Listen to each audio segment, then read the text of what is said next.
Addison Clark, 29, stared at the yellowing envelope in her trembling hands, her world crumbling around her. The family inheritance drama that had defined her entire existence was about to explode in ways no one could have predicted. How could a single DNA test rewrite 30 years of family history? As tears streamed down her face, she realized her parents' decades of favoritism toward her sister wasn't just unfair, it was based on a devastating secret that they would tear their prestigious Boston family apart forever. Before I dive into the most shocking family betrayal of my life, I'd love to know where you're watching from. Drop your location in the comments below. And while you're there, hit that like button and subscribe to join our story community. If you've ever felt like the underdog in your family, this tale of karma and sweet justice might just be the validation you need. Now let's get into how my parents' favoritism came back to haunt them in ways nobody saw coming. Growing up in our sprawling Beacon Hill townhouse in Boston, I always knew there was an unspoken hierarchy in the Clark family. My sister Valerie, 3 years my senior, was the golden child, brilliant, poised, and seemingly perfect in every way. With her straight-A report cards, violin concertos, and Harvard acceptance letter by 17, she was my parents' pride and joy. My father, Jonathan Clark, a renowned neurosurgeon, and my mother, Eleanor, a corporate attorney, made no effort to hide their preference. If only Addison could be more like her sister, they'd say, not bothering to lower their voices at dinner parties while I served drinks to their friends. Valerie has the Clark intelligence. Addison, well, she tries her best. The disparity in how we were treated wasn't subtle. Valerie received a brand new Mercedes for her 16th birthday. I got driving lessons and access to the family's old Honda. When Valerie graduated from Harvard, my parents bought her a condo in Back Bay. When I finished community college and later transferred to Boston University to study social work, a field my parents deemed suitable for Addison's capabilities, they gave me a set of luggage, hinting I should find my own place. But the differences went beyond material things. It was the way my father would light up when discussing Valerie's medical school progress, proudly introducing her to his colleagues. Meanwhile, he'd fumble to explain what exactly I did, despite my growing success in youth advocacy programs. It was my mother correcting my grammar at 30, while praising Valerie's eloquence. It was the Christmas photos where they'd position Valerie center stage while I stood awkwardly at the edge. Addison just doesn't have that spark, my mother once told my aunt, unaware I was in the adjacent room. We've had her tested. Her IQ is acceptable, but nowhere near Valerie's or ours. Sometimes I wonder if there was a mix-up at the hospital. That last comment had lodged in my heart like shrapnel. Throughout my childhood and early adulthood, I'd internalized their assessment. Maybe I really was less intelligent, less worthy. Maybe the Clark genes had simply diluted by the time they reached me. I'd spent years in therapy unpacking the damage of constantly being compared and found wanting. Despite this, I'd built a life I was proud of. My work at New Horizons, a non-profit supporting underprivileged youth, fulfilled me deeply. I had loving friends who valued me for who I was, not for my academic pedigree. And I'd met Marcus, a kind-hearted elementary school teacher, who saw strengths in me that my family never had. You have emotional intelligence that's off the charts, he'd tell me. The way you connect with those kids, how you intuitively understand what they need, that's a rare gift, Addison. I was slowly learning to believe him, to recognize my own worth outside of the Clark family measuring stick. Then came the announcement that shattered what little equilibrium I'd managed to find. My parents had called a family dinner a formal affair at their home, complete with the heirloom china only used for significant occasions. Marcus squeezed my hand under the table as my father cleared his throat at the head of the dining table. "Your mother and I have been considering our legacy," he announced, swirling his crystal glass of Bordeaux. "We've decided to make some adjustments to our estate planning." My stomach tightened. Estate planning was a constant topic in our family, with my father revising his will nearly annually. usually after some perceived disappointment I'd caused. As you know, the Clark family holdings are substantial, he continued. Our investment portfolio, the medical patents, properties, and various business interests, total approximately $20 million. My mother nodded approvingly, her diamond earrings catching the light from the chandelier. We've worked hard to build this wealth, and we want it to be managed with the same intelligence and vision in the next generation. The direction this was heading was painfully clear, but nothing prepared me for the actual numbers. We've decided that Valerie will receive $13 million along with the Beacon Hill home and the vacation property in Martha's Vineyard, my father stated matter-of-factly. Addison will receive $2 million and the apartment in Cambridge. The disparity was breathtaking. $13 million versus $2 million. A nearly 7-to-1 ratio that quantified exactly how much more they valued my sister. The remaining funds will go to medical research, my mother added, as if this explanation somehow made the distribution fair.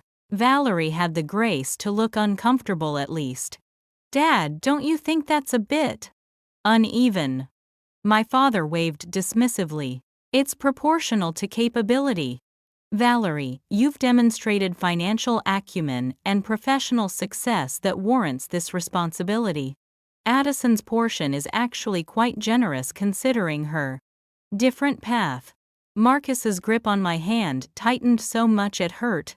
I could feel his anger radiating beside me, but I felt strangely calm. Perhaps I'd always expected this final numerical confirmation of my place in the family hierarchy. May I ask why now? I managed to say, proud that my voice didn't waver. You're both in excellent health. My mother dabbed her lips with her napkin. We're not getting any younger, Addison. And with Valerie's recent appointment as department head at Mass General, it seemed appropriate to secure these arrangements. Of course, another of Valerie's achievements necessitated a reshuffling of the family fortune further in her favor. After dinner, as Marcus and I drove home in silence, the full weight of the evening crashed over me. It wasn't about the money I'd never expected or wanted their fortune. It was about the message. Even in their final act as parents, they were ensuring I understood my diminished worth in their eyes. This is emotional abuse, Marcus said finally, his knuckles white on the steering wheel. They're cruel, Addison. And you deserve so much better. I leaned my head against the cold window, watching Boston's lights blur through my tears. Maybe this is the sign I needed. Maybe it's time to really distance myself from them. Little did I know, fate had a very different plan for the Clark family legacy, and the truth that would soon emerge would make tonight's dinner seem like a minor family squabble in comparison. 3 weeks after the estate planning announcement, my life took an unexpected turn. My maternal grandmother, Ruth, had been in declining health for some time. Though she lived in the same city, visits had become increasingly rare as her dementia progressed. Unlike my parents, Grandma Ruth had always shown me unconditional love. She'd been the one to attend my community theater performances when my parents deemed them not worth the evening. She'd displayed my artwork in her home when my mother complained it clashed with the decor. When the call came that Grandma Ruth had passed peacefully in her sleep, I felt a genuine grief that went beyond the obligatory family mourning. My parents, ever conscious of appearances, arranged an elaborate funeral befitting her status as the widow of a federal judge. The service was filled with Boston's elite former colleagues of my grandfather, family, friends, and social connections my mother had cultivated over decades. I sat in the front row beside Valerie, watching my mother deliver a polished eulogy that somehow managed to make Grandma Ruth's life sound like a society column, rather than the complex, warm-hearted woman I'd known. Mother was always proper, she concluded. A true lady who understood her place in society and fulfilled her duties admirably. The Grandma Ruth I knew had secretly taught me to play poker and told ribald jokes when my mother wasn't around. She'd confided once that she'd wanted to study marine biology before my grandfather proposed. But perhaps everyone contains multitudes, especially mothers and daughters. After the service, the family gathered at the law office of Herbert Fleming, my grandparents' longtime attorney. A small, serious man with wire-rimmed glasses, he explained that Grandma Ruth had updated her will just a year ago during a period of lucidity. Mrs. Ruth Elliott had specific instructions, he said, shuffling papers importantly. Most of her estate will be divided among various charities she supported. However, there are personal bequests for each of you.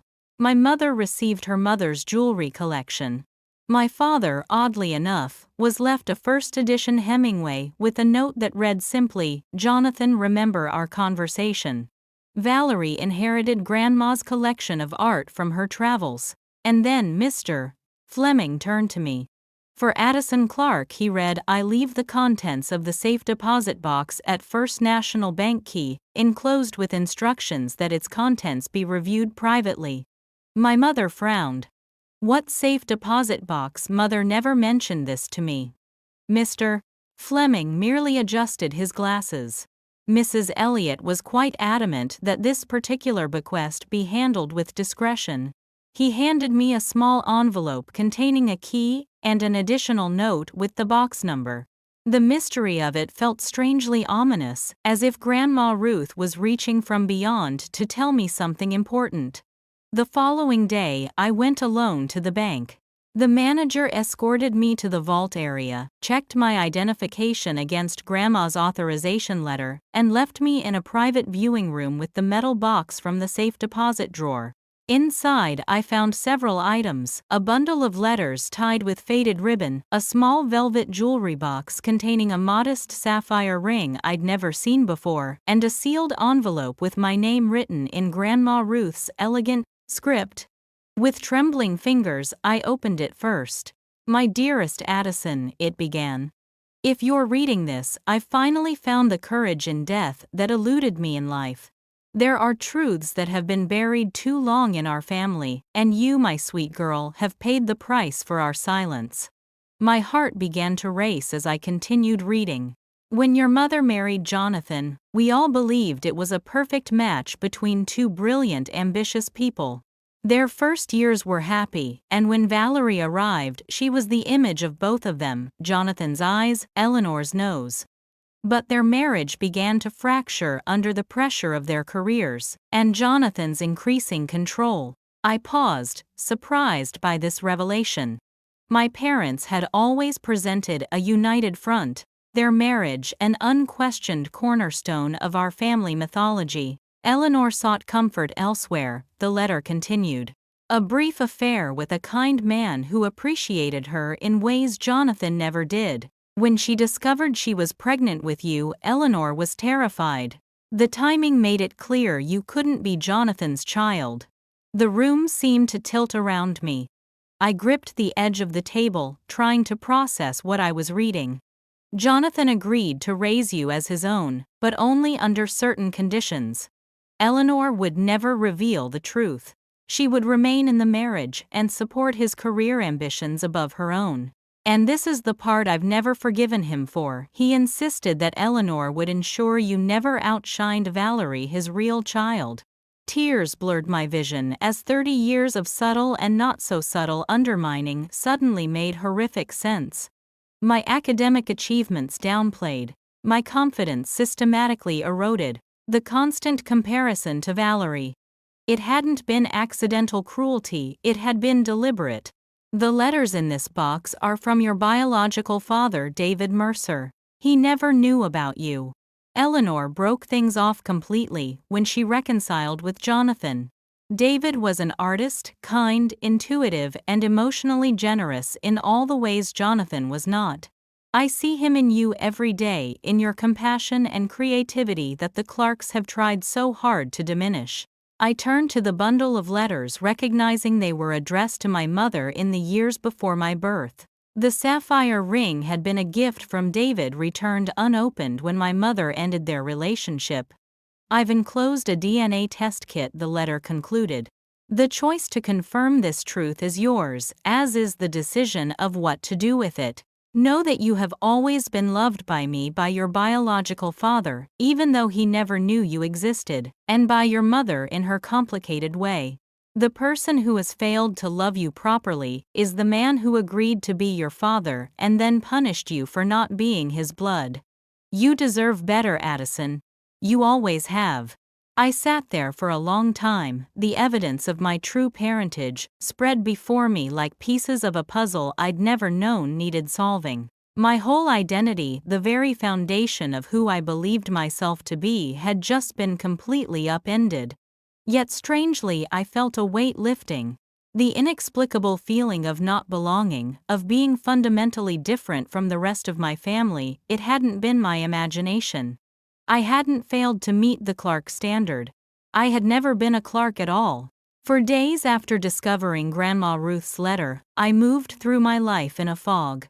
I went to work, I came home, I made dinner with Marcus, but I felt disconnected from everything, as if I were watching someone else go through the motions of my life. The DNA test kit remained on our dresser unopened. Marcus, having read the letter and seen the evidence Grandma Ruth had preserved, was gently supportive, but careful not to push me in any direction. "This is your truth to confirm or not," he said one evening as we lay in bed, my head on his chest while he stroked my hair. "Whatever you decide, it doesn't change who you are now." But that was precisely what troubled me. Who was I now, Addison Clark, the disappointing daughter of Boston royalty? Or someone else entirely, the unknown child of a man named David Mercer, an artist I'd never met? "What would you do?" I asked Marcus. He was quiet for a moment. "I'd want to know. But I'm not you. And I didn't grow up under the shadow of those expectations. This is about what will bring you peace." A week after the funeral, my mother called, her voice carrying that familiar tone of polite obligation. "We're having the family portrait updated for the hospital wing dedication. Saturday at 2. Wear something appropriate, no prints or bright colors."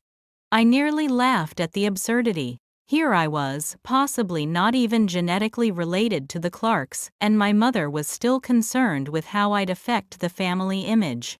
"I'm not sure I can make it," I said, surprising myself with the boundary. "Addison," she sighed, exasperation evident. "This is important to your father. The Clark family wing at Mass General is a significant legacy." The Clark family wing. The Clark family legacy. The Clark intelligence. All these phrases that had been used as weapons against me my entire life. "I'll think about it," I said finally, and hung up before she could respond. That night I opened the DNA test kit. The process was simple: a cheek swab sent to a lab. Results would be available in 2 to 4 weeks. As I sealed the envelope, I felt like I was setting something momentous in motion, though I wasn't yet sure what. In the interim, I decided to learn what I could about David Mercer. Grandma Ruth's letter had mentioned he was an artist but little else. Internet searches turned up several David Mercers, but without knowing his age or location, it was difficult to narrow down. I returned to the bank and re-examined his letters to my mother. They were postmarked from Cambridge in the early 90s. He wrote beautifully thoughtful reflections on exhibitions he'd visited, books he'd read, and the public art project he was working on at the time. He seemed nothing like my father, or rather Jonathan, whose communications were always precise, clinical, and goal-oriented. One letter mentioned he was teaching part-time at the Massachusetts College of Art and Design. It was a starting point. I called the college and learned they kept records of past faculty. David Mercer had indeed taught sculpture there, from 1991 to 1994. He was quite well regarded, the administrator told me. There was even a small scholarship established in his name after his passing. My heart sank. His passing? When did he die? Let me check our records. It appears Mr. Mercer passed away in 2006, a car accident, if I recall correctly. I thanked her and hung up, feeling a strange grief for a man I'd never had the chance to meet. My biological father had been dead for 18 years. There would be no tearful reunion, no chance to ask him questions or see myself reflected in his mannerisms. Still, I wasn't ready to give up. The college administrator had mentioned a retrospective of his work had been held at a small gallery in Jamaica Plain, a few years after his death. I tracked down the gallery owner who remembered David Mercer fondly. Brilliant sculptor. Worked primarily in metal, creating these incredible organic forms that seemed to defy physics, she told me. I might still have the catalog from the show if you'd like it. The following day, I held in my hands a slim book showcasing David Mercer's life's work. The biography mentioned he'd never married or had children, at least none he knew of. There was a photo of him on the back cover. Heart racing, I studied the image of a man with kind eyes, wavy hair, a shade similar to mine, and a slight crook to his smile that I recognized from my own reflection. The DNA test results arrived on a rainy Tuesday morning, 37 days after I'd learned of my possible parentage. I'd almost forgotten I was waiting for them when the email notification appeared on my phone. Marcus offered to look at the results first, or to be with me when I did, but this was something I needed to face alone. I sat at our kitchen table, took a deep breath, and clicked the link. The science confirmed what Grandma Ruth's letter had suggested. Jonathan Clark was definitively not my biological father. The test had also found a potential second-degree relative, a match that turned out to be David Mercer's younger sister, my biological aunt living in Vermont. I closed my laptop and sat in the silence of our apartment. Rain tapped gently against the windows as I processed the final confirmation of my true parentage. I wasn't a Clark. I'd never been a Clark. The impossible standards, the constant comparison to Valerie, the sense that I was fundamentally lacking it, had all been based on a lie. A laugh bubbled up from somewhere deep inside me, surprising me with its release. 30 years of trying to measure up to a genetic legacy that wasn't even mine. 30 years of feeling inadequate for failing to inherit intelligence that wasn't in my DNA to begin with. The cosmic joke of it all was almost too perfect. As I sat there, laughing and crying at the same time, I realized I had a monumental decision to make. What would I do with this information? Keep the secret as my mother and grandmother had for decades, or bring the truth into the light, potentially destroying the carefully constructed Clark family mythology forever? I picked up my phone, typed a message to my parents and Valerie, "We need to talk. It's important, tomorrow evening at my place." Then before I could second-guess myself, I hit send. The following evening, our modest Cambridge apartment felt strangely small, with the 3 Clarks perched awkwardly on our second-hand furniture. My mother had immediately noted the scuff on our coffee table, while my father checked his watch repeatedly, clearly impatient to return to more important matters.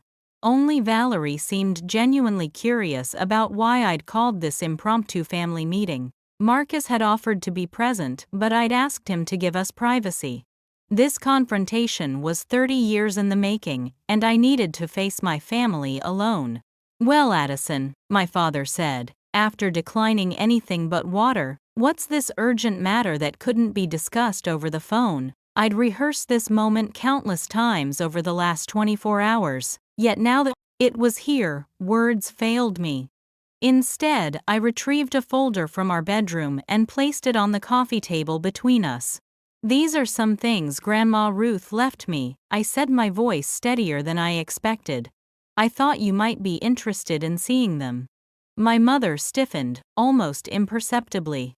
"Mother left you something besides that safe deposit box key," I nodded, opening the folder to reveal copies I'd made of David Mercer's letters, the DNA test results, and Grandma Ruth's final letter to me.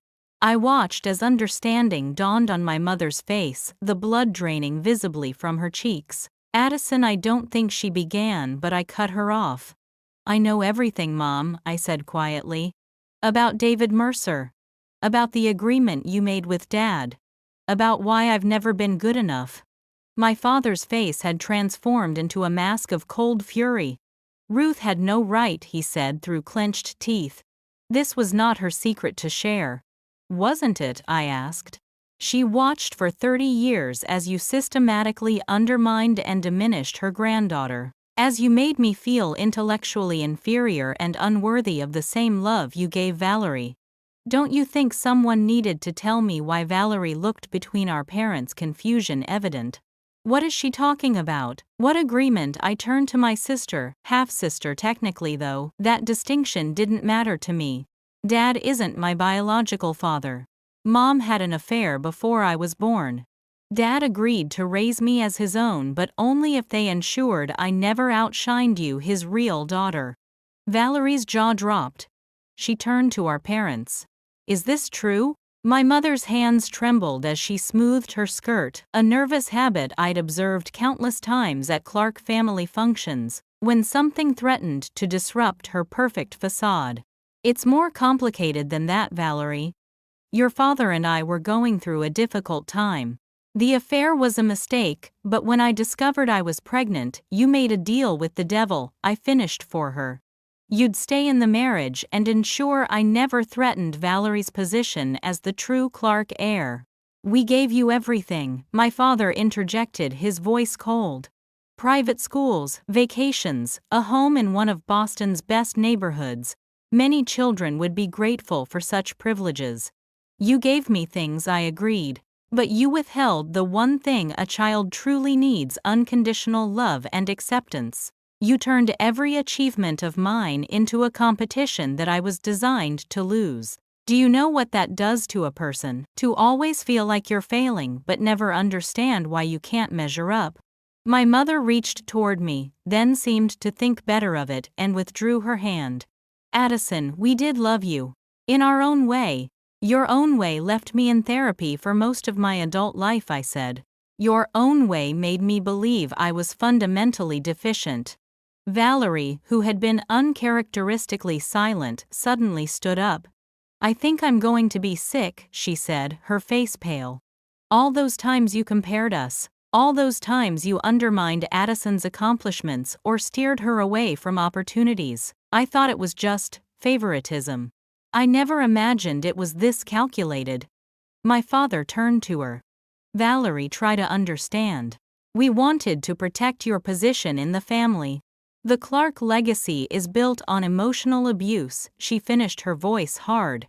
My God, Dad, Mom. Do you even hear yourselves? My mother was crying now, silent tears tracking her makeup.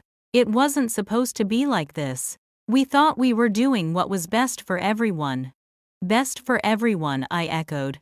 Or best for preserving appearances. That 13 million versus 2 million split in the inheritance, was that also part of the original agreement? A final way to ensure everyone knew their place in the hierarchy. My father stood abruptly. I will not be interrogated in this manner. What's done is done. The past cannot be changed.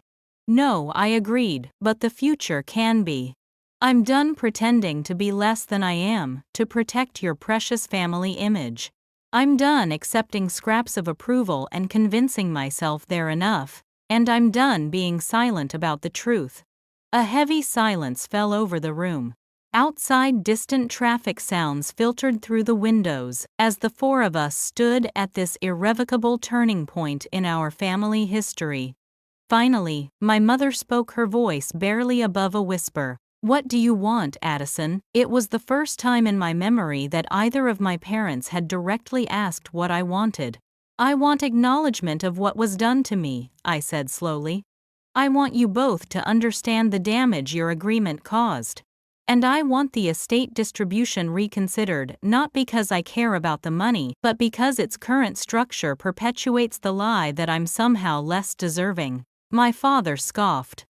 You expect us to dismantle our entire estate plan based on ancient history? Valerie stepped forward. Actually, Dad, I think that's exactly what we should do. In fact, I insist on it.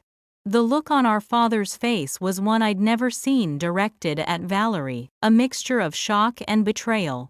You can't possibly mean I do, Valerie interrupted. Either you create an equal distribution between Addison and me, or I'll refuse my inheritance entirely. And I think we both know how that would look to your colleagues at Mass General and your friends at the club." My father's face reddened dangerously. "This is blackmail." "No," Valerie countered calmly. "This is long overdue justice for my sister." That single word sister, spoken with such certainty by Valerie, broke something open inside me. Despite everything, despite learning we shared only half our genetic material, the bond between us suddenly felt more real than ever before. "This conversation isn't over," my father warned, grabbing his coat. "Eleanor, we're leaving." My mother hesitated, looking at me with an expression I couldn't quite decipher. "Addison the first," she began, then faltered. "It's okay, Mom," I said softly. "We don't have to resolve everything tonight." After they left, Valerie stayed. We sat together on my sofa, the weight of 3 decades of family secrets between us. "I'm so sorry," she said finally. "I never knew. All those years I benefited from their favoritism, without understanding its true cost to you." "You didn't know," I assured her. "This isn't your fault." Still, she insisted I should have questioned it more. I should have stood up for you. As the evening deepened into night, Valerie and I began the delicate process of redefining our relationship, not as the golden child and the disappointment, but as sisters who had both been pawns in our parents' dysfunctional game. Before she left, Valerie hugged me tightly. "This isn't over," she promised. "I meant what I said about the inheritance. Things are going to change." I smiled as she walked out the door, feeling a strange mixture of exhaustion and liberation. The truth was finally out there, impossible to contain or deny any longer. Hey everyone, I know this story is getting intense. If you're enjoying this family drama unfolding, please hit that like button to help others find this video too. Are you Team Addison, or do you understand her parents' perspective? Let me know in the comments. Now let's see what happens next, as this family secret continues to ripple through their lives. In the days following the confrontation, silence descended from the Beacon Hill townhouse. My parents neither called nor texted, retreating behind the walls of privilege that had always protected them from unpleasant realities. I wasn't surprised. The Clarks had perfected the art of avoiding emotional messiness. What did surprise me was Valerie's complete transformation from distant sister to fierce ally. She called daily, sometimes just to check in, other times to share memories from our childhood, now recontextualized by the truth.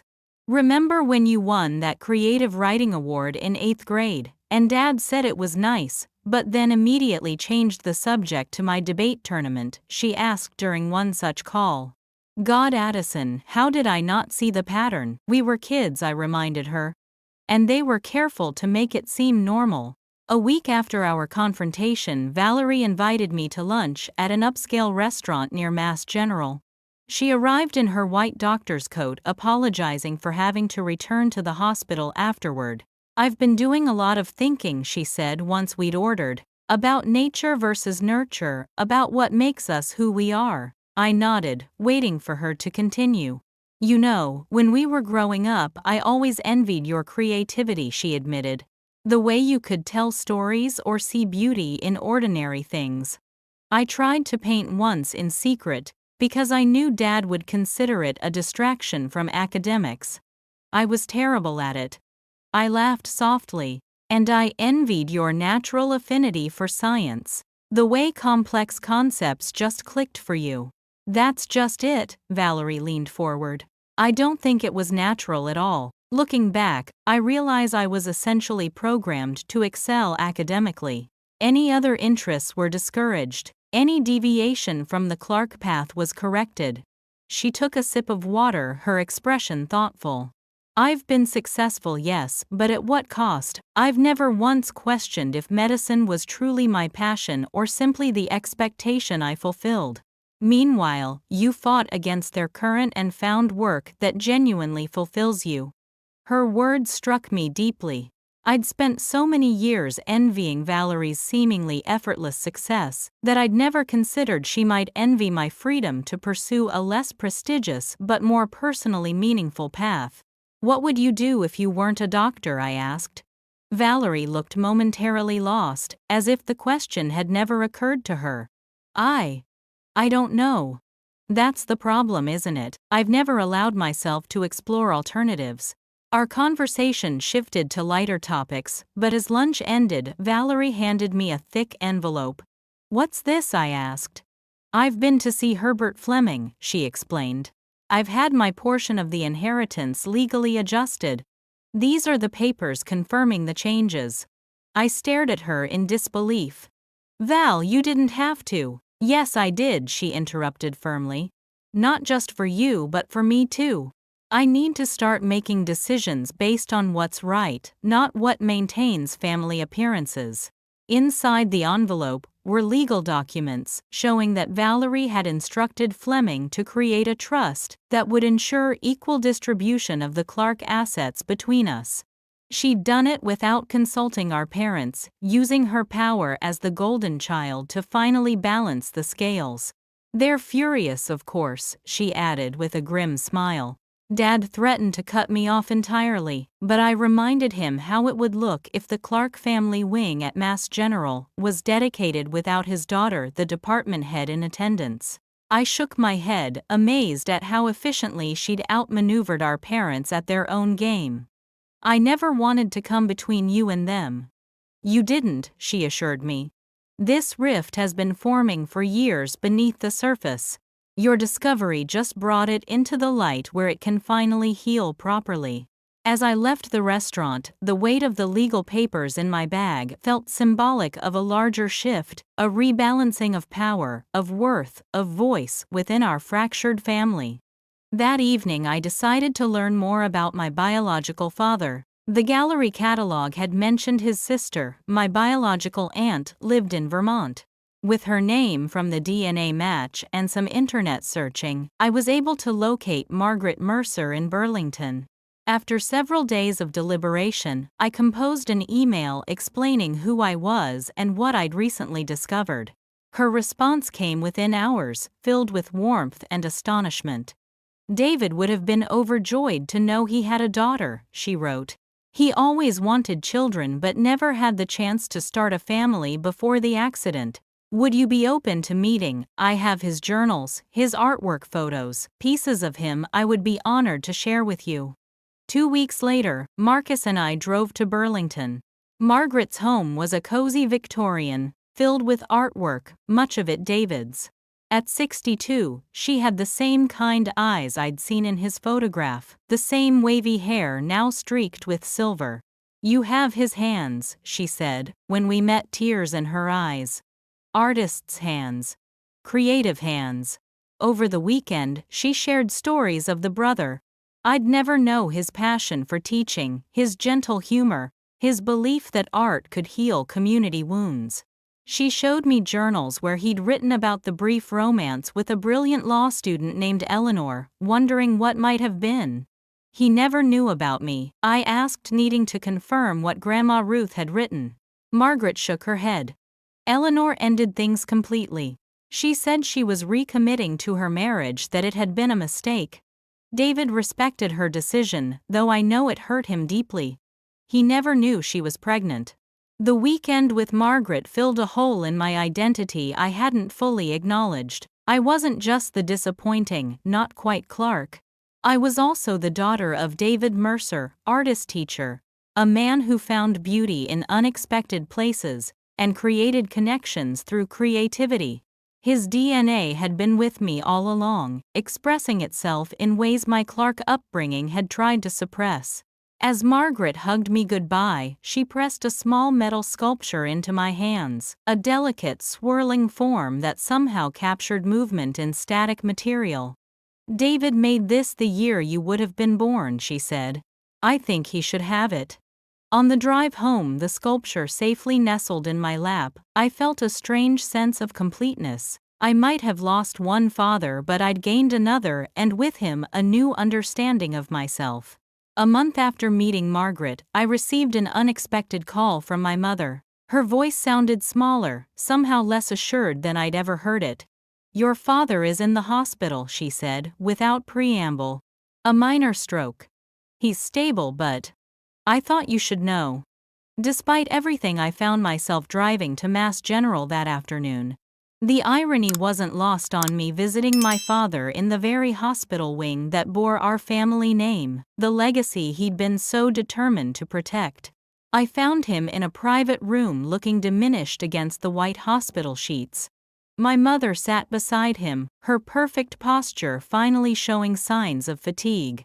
Valerie was there too in her professional capacity, as well as a daughter reviewing his chart with clinical detachment that I suspected was a shield against more complicated emotions. "Addison," my father acknowledged when he saw me, his voice slightly slurred from the stroke. "Didn't expect you to come." "I almost didn't," I admitted, keeping my distance at the foot of his bed. An uncomfortable silence filled the room. For a family of supposedly brilliant people, we'd always been remarkably poor at genuine communication. "The doctors say I'll make a full recovery," he finally said. "No need for concern." "Good," I replied, uncertain what else to say. Part of me had hoped his brush with mortality might have softened him, created an opening for reconciliation. But his eyes held the same cold assessment they always had when looking at me. Valerie excused herself for rounds, squeezing my shoulder supportively as she passed. My mother murmured something about finding coffee, leaving me alone with the man who had agreed to be my father, and then punished me for it my entire life. "Valerie tells me you've met Margaret Mercer," he said after a long silence. I nodded, surprised he would acknowledge it. "She's been very kind." "Kind," he repeated, as if testing an unfamiliar concept. "And what did kindness get David Mercer?" "A teaching position at an art college. A small showing at a local gallery. A life of creative satisfaction but little tangible success." Even now, he couldn't resist the opportunity to diminish my biological father's life choices. "He was happy," I said simply. "His students admired him. His sister adored him. He made beautiful things that still move people years after his death." "That seems like success to me." My father made a dismissive sound. "You sound just like him." Eleanor brought home some of his philosophical ramblings about art and community. Impractical idealism.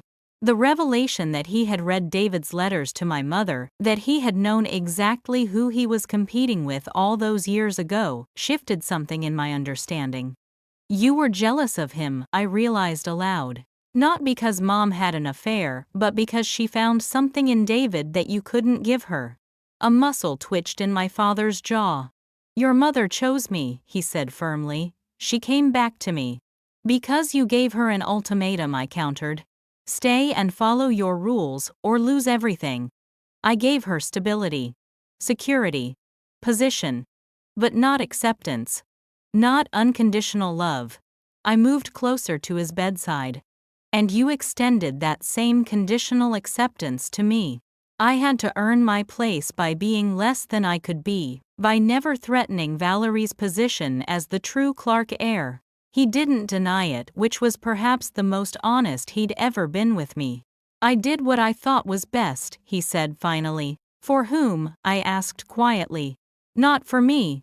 Not for Mom, trapped in a marriage where her past mistake was held over her head for decades.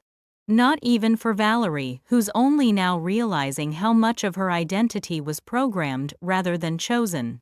My father looked away toward the window where Boston's skyline was visible in the distance. "You can't understand what it was like. Finding out my wife was carrying another man's child. The humiliation of it. The blow to my pride." "So you punished a baby for its existence," I said. "And continued punishing her for 30 years. I gave you the Clark name," he countered weakly. "And made sure I never lived up to it," I finished. That was the cruelest part. Dangling legitimacy while ensuring I'd never truly feel I belonged. We lapsed into silence again. Outside his room, the hospital continued its relentless rhythm monitors, beeping staff, conferring in hushed voices the squeak of rubber soles on polished floors. "I can't change the past," he said eventually. "No," I agreed. "But you can acknowledge it. You can stop pretending your actions were justified or unavoidable. You can finally take responsibility for the damage you've done." For a moment, I thought I saw something crack in his expression, a glimpse of the vulnerability he'd spent a lifetime concealing behind accomplishment and authority. But then it was gone, replaced by the familiar mask of Clark's superiority. If that's what you need to hear, then fine. I acknowledge it, he said flatly. Is that sufficient for you to move on from this vendetta? I almost laughed at his characterization. Of course he would see my desire for truth and accountability as a vendetta rather than healing. This isn't about what I need to hear, I replied. It's about what you need to understand. But I can see you're not ready for that kind of self-reflection. I gathered my things to leave, pausing at the doorway. Despite everything, I do hope you recover quickly. As I turned to go, his voice stopped me. Addison. Wait. I looked back to see him struggling to sit up straighter. The estate division, he said. Valerie insists on equal shares. I've agreed to the changes. It wasn't an apology. It wasn't even particularly gracious, given that Valerie had essentially forced his hand. But it was an acknowledgement, however small, that the old hierarchy had crumbled. Thank you, I said simply, and left him to his recovery. In the hospital corridor, I ran into my mother returning with her coffee. She looked uncertain, fragile in a way I'd never associated with Eleanor Clark, formidable attorney and Boston society fixture. Will you be coming to Sunday dinner next week? She asked hesitantly. Your father should be home by then.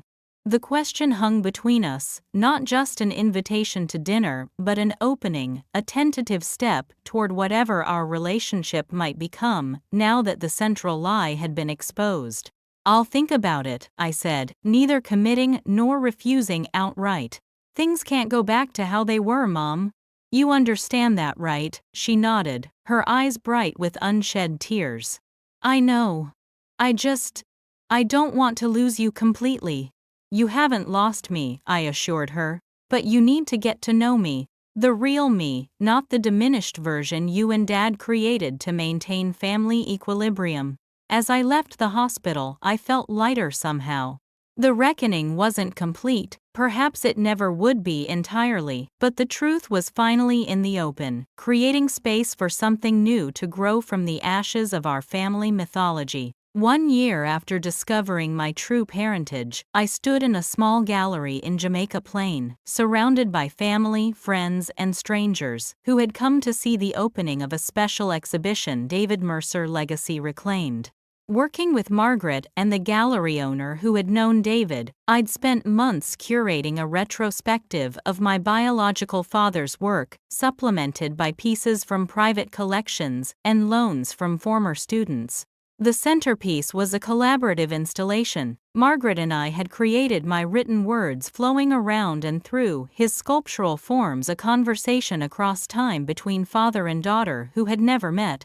Marcus stood proudly at my side, his arm around my waist as we watched visitors engage with the exhibition. Valerie had come, having taken a rare day off from the hospital. Even my mother was there, keeping a respectful distance but clearly moved by the artistic connection between David and me that transcended time and secrets. My father Jonathan had declined the invitation. Though we had established a fragile truce over the past year, attending an exhibition celebrating David Mercer was still beyond his capacity for acceptance. Some wounds heal slowly, if at all. Your father would be so proud, Margaret said, joining us as we watched a group of art students sketching one of David's larger sculptures. Which one? I asked with a small smile. Margaret considered this. Both in different ways. David would be proud of your creativity and courage. And Jonathan, whether he admits it or not, must recognize the strength it took to reclaim your narrative. The estate distribution had been finalized 6 months earlier. True to Valerie's insistence, it now reflected an equal division between us. Though my father had ultimately agreed to the changes, he'd done so with cold formality, treating it as a business transaction rather than a moral reckoning. My mother, however, had been making genuine efforts to rebuild our relationship. Weekly lunches, sometimes awkward but increasingly authentic, had slowly revealed the woman beneath the perfect Clark facade, a woman with regrets, with her own dreams deferred, with a capacity for growth I hadn't anticipated. "I was a coward," she'd admitted during one such lunch. "I should have stood up to your father years ago. I should have protected you from the consequences of my choices." "Why didn't you?" I'd asked, not accusingly, but seeking understanding. She'd considered her answer carefully. "Fear initially. Fear of losing the life I'd built, the security, the position in society. Later, it was simply easier to maintain the status quo than confront the damage we were doing. And I told myself you were resilient, that you were finding your own path despite our limitations as parents."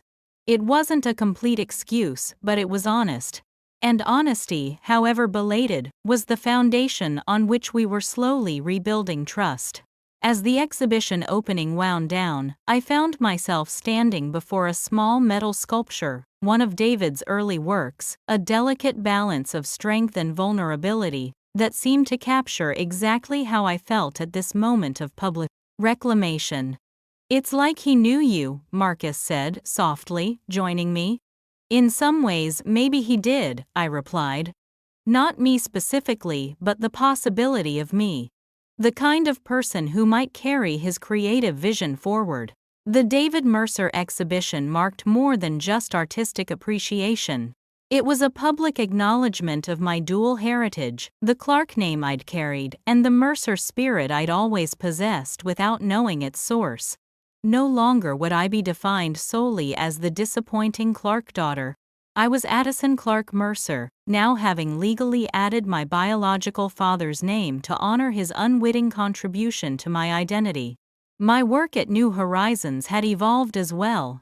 Inspired by David's belief in art as a healing force, I'd developed a creative expression program for the youth we served, helping them find their voices through various artistic mediums. The program had been so successful that we'd received grant funding to expand it citywide. As we prepared to leave the gallery, I noticed Valerie in deep conversation with one of David's former colleagues, her face animated in a way it rarely was when discussing hospital matters. Over the past year, she'd begun exploring interests outside medicine, taking photography classes, joining a book club, even dating someone outside the medical profession, choices that would have been unthinkable under our father's watchful eye. "Ready to go?" Marcus asked, as the gallery owner began turning off some of the lights. I nodded, taking one last look around the space where both sides of my heritage were finally in conversation, rather than conflict. The drive home took us past Beacon Hill, where my parents still lived in the townhouse that had once represented everything I couldn't attain. Now it simply looked like a beautiful but austere building, impressive but no longer intimidating. Addison, Marcus said as we passed. "Have you given any more thought to what we discussed last week?" He was referring to his proposal that we look for a house together, a place with room for a studio where I could write and create, maybe, eventually space for a family of our own. I said, reaching for his hand. "I think I'm ready. Not to replicate my parents' version of success, but to define what home and family mean for us." He smiled, lifting my hand to kiss my knuckles. "I like the sound of that." Later that night, as I prepared for bed, I caught sight of the small display shelf I'd created in our bedroom. Grandma Ruth's letter, the sapphire ring. David had given my mother the sculpture Margaret had entrusted to me, and a recent family photo from Valerie's birthday dinner.